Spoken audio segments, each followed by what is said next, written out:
আমরা সকলেই জানি, সকলেরই জানা রয়েছে ভগবান যিনি ঈশ্বর পরম পিতা, তিনি হলেন জগৎ স্রষ্টা, তিনি জগতের মালিক, বিশ্ব ব্রহ্মাণ্ডের মালিক, এমনকি কোটি কোটি ব্রহ্মাণ্ডের তিনি হলেন মালিক, যার অঙ্গুলি হেলনে সৃষ্টি স্থিতি লয়, এমনকি একটি গাছের পাতাও নড়ে না। তিনি হলেন জগৎ পিতা ভগবান ঈশ্বর, তিনি হলেন সর্বকারণের কারণম। তাই ব্রহ্মসংহিতায় বলছে, ঈশ্বর পরম কৃষ্ণ সচ্চিদানন্দ বিগ্রহ অনাদিরাদি গোবিন্দ সর্বকারণের কারণম। তিনি হলেন সকল কারণের কারণ। তাহলে ভক্তের সঙ্গে এই ভগবানের কি তুলনা করা সম্ভব? আজকে আমরা জানব কে বড়, ভক্ত বড় না ভগবান বড়। তা আপনারা ভিডিওটি দেখবেন, দয়া করে আমাকে মোটিভেটেড করতে আমার এই চ্যানেলটিকে শেয়ার সাবস্ক্রাইব করবেন। তো কে বড়, ভক্ত বড় না ভগবান বড়? শাস্ত্র কি বলছে? শাস্ত্র বলছে ভক্তাধীন ভগবান, অর্থাৎ ভক্তের অধীন হচ্ছে ভগবান। কি আশ্চর্য কথা না? ভক্তের অধীন ভগবান, অর্থাৎ কিরকম ভক্তের অধীন তিনি? তিনি হচ্ছেন নিষ্কিঞ্চন ভক্ত, শুদ্ধ ভক্ত, বিশুদ্ধ ভক্ত, যার নিরপরাধ চিত্ত, অপরাধ শূন্য চিত্ত, সেই ভক্তের অধীন ভগবান। তাই চৈতন্য মহাপ্রভু চৈতন্য ভাগবতে বলছেন যে হরির চরণে শরণ যেই জন লয়, সেহ মোর মুই তার জানিও নিশ্চয়। তাহলে দেখুন কিরকম কথা বললেন ভগবান শ্রীহরি, শ্রী গৌরাঙ্গ মহাপ্রভু। তিনি কি বললেন? যে হরির চরণে যেই ভক্ত শরণ লয়, আমি তার হয়ে যাই এবং সেই ভক্ত আমার হয়ে যায়। তিনি নিশ্চয় করে বললেন। আবার কি বলেন? যে চরণে শরণ লয় যদি কোনো পাকে, আপনারে দিয়ে হরি বশ হয়ে থাকে। যদি কোনো সাধুসঙ্গ, সাধুগুরু বৈষ্ণবের কৃপায়, সৎসঙ্গের কৃপায় কোনো ভক্ত যদি হরির কৃপা পায়, হরির চরণে শরণ লয়, তাহলে কি হয়?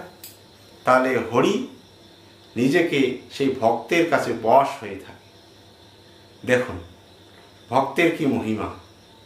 ভগবান নিজেই ভক্তের কাছে বশ হয়ে যান। আর কি? তাহলে এই যে ভক্ত, ভক্তের কাছে তিনি ভক্তকে এত ভালোবাসেন, ভক্তের যে ভক্তির শক্তি, সেই অসীম শক্তি। তাই তিনি বলছেন ভক্তের ভক্তি এমন একটি বস্তু যা ভগবানকে আকর্ষণ করে, সহসা ভগবানকে আত্মীয় করে তোলে। ভক্তের ভক্তি এরকম একটি বস্তু।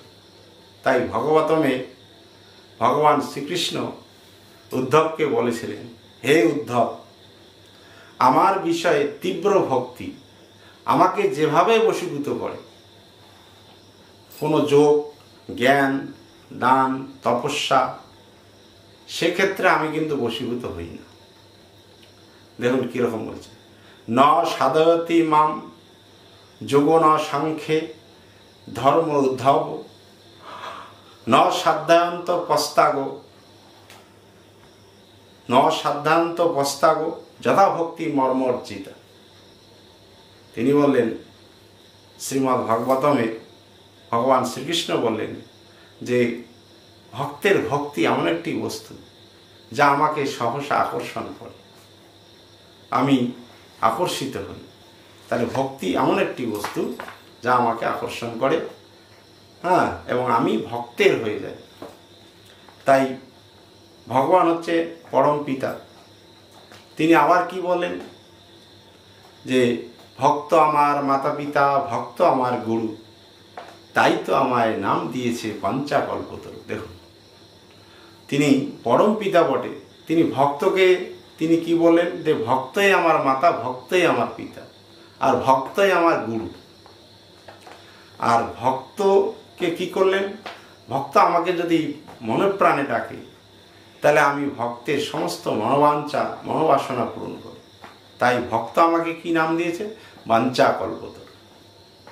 তাহলে পরমপিতা হয়েও তিনি ভক্তকে পিতামাতা গুরু রূপে স্বীকার করলেন। কি আশ্চর্য না বলুন তো? তাহলে ভগবান সবসময় ভক্তের কাছে নিজেকে তিনি ছোট করে রেখেছেন। গীতায় তিনি কি বলছেন? যে যথা মাম প্রপদ্যন্তে তং তথাইব ভজাম্যহম। যে যেভাবে আমাকে ভজনা করে আমি সেই ভক্তকে আমি সেভাবেই ভজনা করি। কি আশ্চর্য! অর্থাৎ আমি ভক্তকে সেভাবে ভজনা করি, অনুগ্রহ করি। তাহলে ভক্ত ছাড়া তিনি কিছু জানেন না। অন্ধকার ছাড়া যেমন আলোর কোনো গুরুত্ব নেই, তেমনি ভক্ত ছাড়া ভগবানের কোনো গুরুত্ব নেই। তাই ভগবান বারবার তিনি নিজেকে ভক্তের কাছে ছোট করে রেখেছেন। তাই চৈতন্য চরিতামৃতে শ্রীল কৃষ্ণদাস কবিরাজ গোস্বামী পাদ লিখেছেন যে আমারে তো যে ভক্ত ভজে যেই ভাবে তারে সেভাবে ভজি এমোর স্বভাবে। অর্থাৎ যে ভক্ত আমাকে যেভাবে ভজনা করে সেই ভক্তকে আমি সেভাবেই ভজনা করি। ভক্তের ভক্তিতে আমি আকর্ষিত হই। তাই ভগবান ভক্তকে এমন ভেবেছেন, তিনি নিজে মুখে বলেছেন যে আমা হইতে আমার ভক্ত বড়, আমার ভক্ত থেকে আমার ভক্তের চরণ ধুলি বড়। দেখুন আরো কি কথা বলি, এ আশ্চর্য কথা যে আমার চেয়ে আমার ভক্ত বড়, আবার ভক্তের চেয়ে ভক্তের চরণ ধুলি বড়। তাহলে ভগবান তিনি ভক্তের চরণ ধুলির কামনা করেন। তাহলে এমন ভক্ত কোথায় পাওয়া যাবে? জগৎ সংসারে কেউ আছেন এরকম ভক্ত? বলুন তো, যে ভক্ত ভগবানকে চরণ ধুলি দেবেন। কার সাহস আছে? সব কিছু দিতে পারেন ভগবানকে, কিন্তু চরণ ধুলি কেউ দিতে পারেন না। কিন্তু ভগবান তার ভক্তের চরণ ধুলির জন্য লালায়িত। কোথায় পাবে? কে দিবি চরণ ধুলি? দিয়েছিলেন সেই রাধা ঠাকুরানী, বিশ্বভানু রাজনন্দিনী রাধা ঠাকুরানী দিয়েছেন, আর দিয়েছিলেন দ্রৌপদী। এরকম অনেক দৃষ্টান্ত রয়েছে। তাহলে এই দ্রৌপদী কিভাবে দিলেন? যে কুরুক্ষেত্রের যুদ্ধ চলাকালীন মহামহিম পিতামহ ভীষ্ম দুর্যোধনের স্ত্রী ভানুমতিকে আশীর্বাদ দিবেন। একথা শুধুমাত্র দুর্যোধন জানেন আর ভানুমতি জানেন। আর একজন জানেন, যিনি হচ্ছেন অন্তর্যামী ভগবান শ্রীকৃষ্ণ। কিন্তু কি করলেন? ভানুমতি ওই আশীর্বাদ নিতে অস্বীকার করলেন, যে আমি এই আশীর্বাদ নেব না। তাই অন্তর্যামী ভগবান তো জানেন, তিনি আশীর্বাদ পাইয়ে দিলেন দ্রৌপদীকে। তিনি দ্রৌপদীকে নিয়ে আসলেন পিতামহ ভীষ্মের শয়ন কক্ষে মাঝরাতে। এবার মাঝরাতে শয়ন কক্ষে ঢুকে পড়লেন দ্রৌপদী। এবার বাইরে যে জুতো জোড়া রেখে দিয়েছিলেন, সেই জুতোর পাহারা ছিলেন স্বয়ং অনাদিরাদি গোবিন্দ ভগবান শ্রীকৃষ্ণ। দ্রৌপদী আড়াল থেকে দেখছেন গোবিন্দ কি করছেন।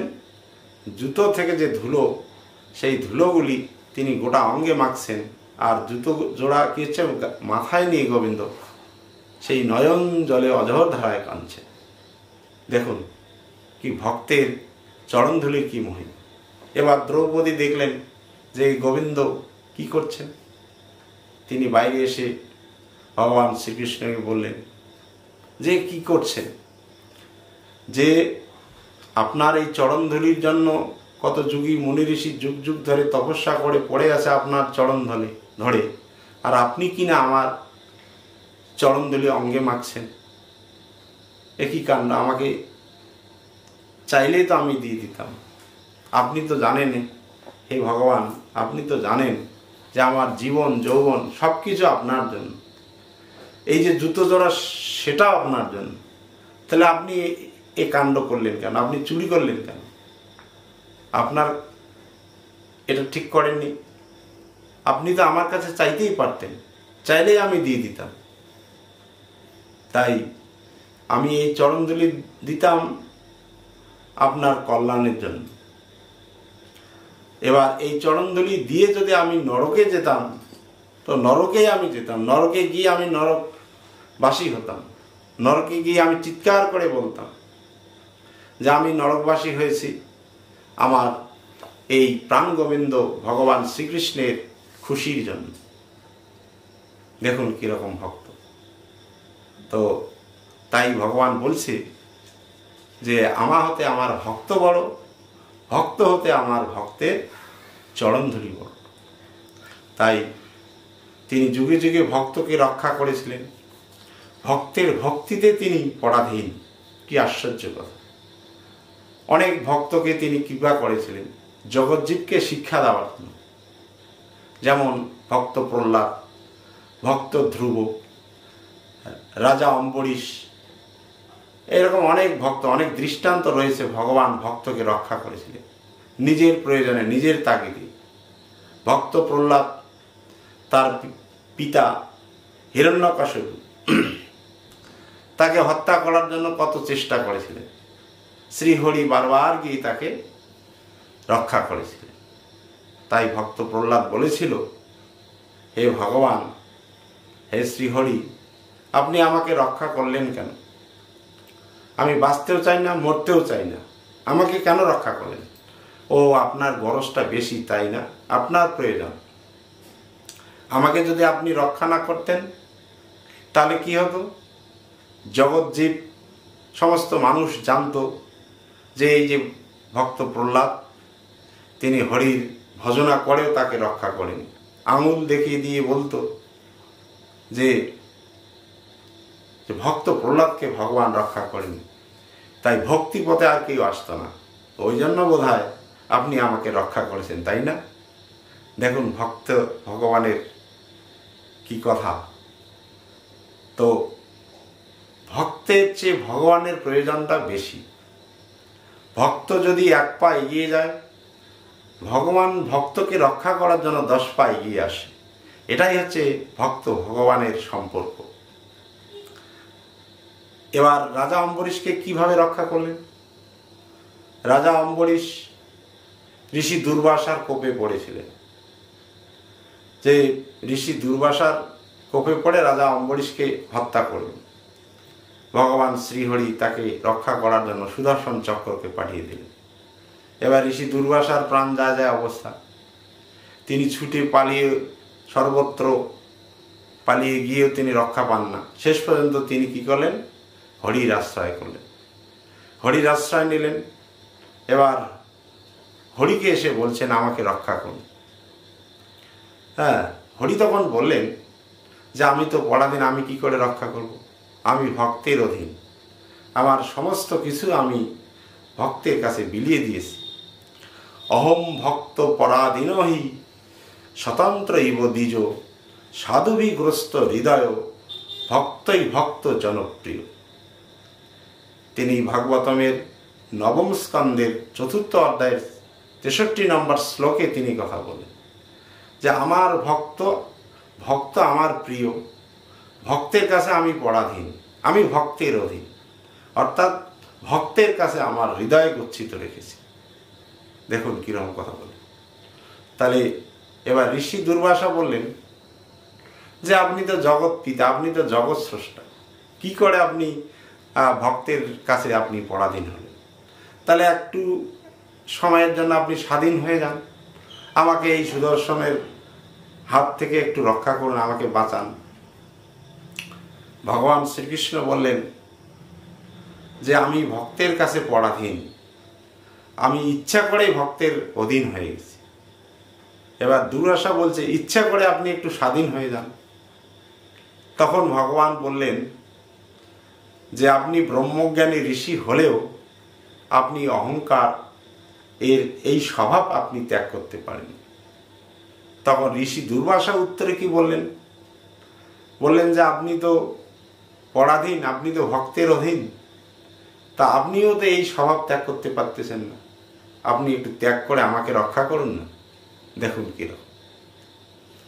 তখন ভগবান কি বললেন যে আমি ত্যাগ করতে পারি না কেন জানো? এই যে ভক্ত যারা আমার চরণ ধরে পড়ে থাকে, সংসার বিষয় আশয় স্ত্রী পুত্র সব ত্যাগ করে আমার চরণ ধরে পড়ে আছে, পথে পথে ঘুরে বেড়াচ্ছে, হা গোবিন্দ বলে আমার চরণ ধরে পড়ে আছে। আমি তাদের কি করে ত্যাগ করতে পারি? আমি তাদেরকে আমার মন দিয়ে দিয়েছি, আমি তাদের অধীন হয়ে গিয়েছি। দেখুন, তাহলে ভক্তকে ভগবান এতই ভালোবাসে। এইদিকে কলিযুগ পাবন অবতার শ্রী গৌরাঙ্গ মহাপ্রভু তিনি হরিদাসের কাছে প্রতিদিন আসতেন আলিঙ্গন করার জন্য। হরিদাস, নামাচার্য হরিদাস, তিনি 3 লক্ষ বার নাম জপ করতেন। 3 লক্ষ নাম জপ না করলে তিনি জলগ্রহণ করতেন না। আর নাম নিতে নিতে তার হৃদয় পবিত্র, নির্মল, স্বচ্ছ হয়ে গিয়েছিল, একদম স্বচ্ছ দর্পণের মতো। তাই মহাপ্রভু তাকে আলিঙ্গন করতে আসছেন। এবার হরিদাস কি করতেন? পিছিয়ে যেতেন, আলিঙ্গন করতেন।